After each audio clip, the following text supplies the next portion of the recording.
ছিল একটা reception party ফ্রাইডেতে। তো তাড়াতাড়ি করে পরিয়ে নিয়ে আমি রেডি হওয়ার জন্য বসে পড়েছিলাম। ছেলে গেছিলো টিউশন ক্লাসে, তো আমি একটা ফেস প্যাক লাগাচ্ছি।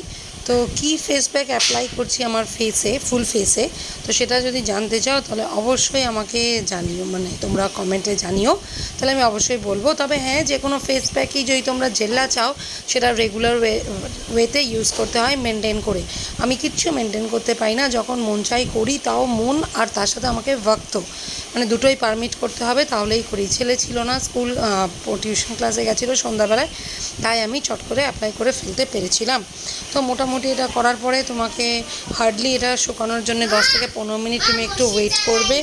ওয়েট করার পর তারপর তোমাকে এবার দেখতে হবে এটা ড্রাই হয়ে গেছে কিনা। এটা যদি ভালোভাবে ড্রাই হয়ে যায় তারপরেই জল ঢেলে এটাকে তুমি রিমুভ করতে পারবে। তারপর আমি একটা লাগিয়ে নিয়েছি শিট মাস্ক। কিসের শিট মাস্ক? দেখো, জুডিও থেকে নেওয়া স্যালিসাইলিকের একটা অ্যাসিড, স্যালিসাইলিক অ্যাসিডের একটা শিট মাস্ক। আমি জেনারেলি পন্ডসের করি, তো আমি জুডিওতে গিয়ে এটা দেখেছি বলে এটা ইউজ করেছিলাম। এটাও ইনস্ট্রাকশানে লেখা আছে 15 থেকে 20 মিনিট লাগিয়ে রাখতে, কিন্তু আমার কাছে সময় ছিল না।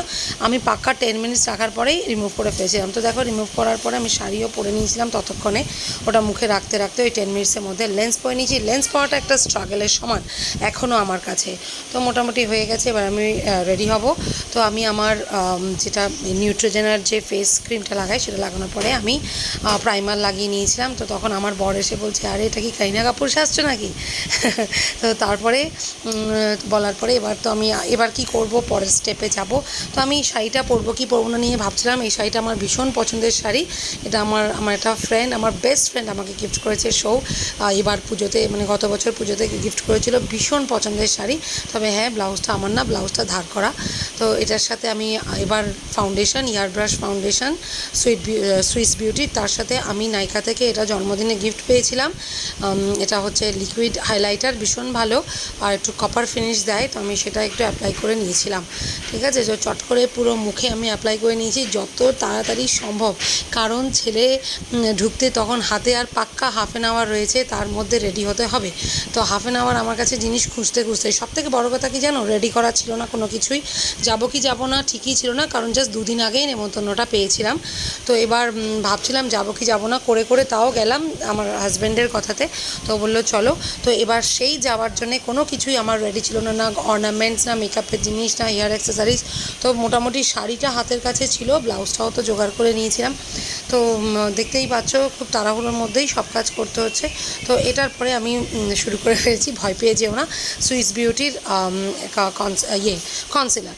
তো কনসিলারটা ইউজ করার পরে এবার আমি আবার তোমার স্প্রেটা ইউজ করে নিয়েছি, যেটাকে বলে আমার সুইস বিউটির যেটা ফিক্সার আর কি, মেকআপ ফিক্সার। তো আমি এবার এই শেডটা দিয়ে কন্ট্রোল করব। নাকটাকে কন্ট্রোল করেছি, আর কিছু কন্ট্রোল করিনি। মোটামুটি আর কিছু ভিডিও করতে পারিনি, কারণ ততক্ষণে আমার ছেলে এসে গেছে।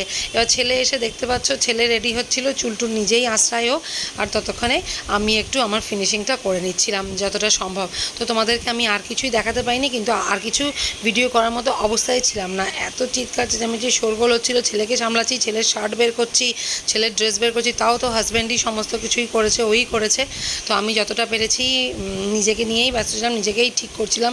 তাও কানের দুল লাস্ট অবধি খুঁজে পাইনি। তো এই করে আমরা বিয়ে বাড়িতে আলটিমেটলি রিসেপশন বাড়িতে পৌঁছে গেছিলাম।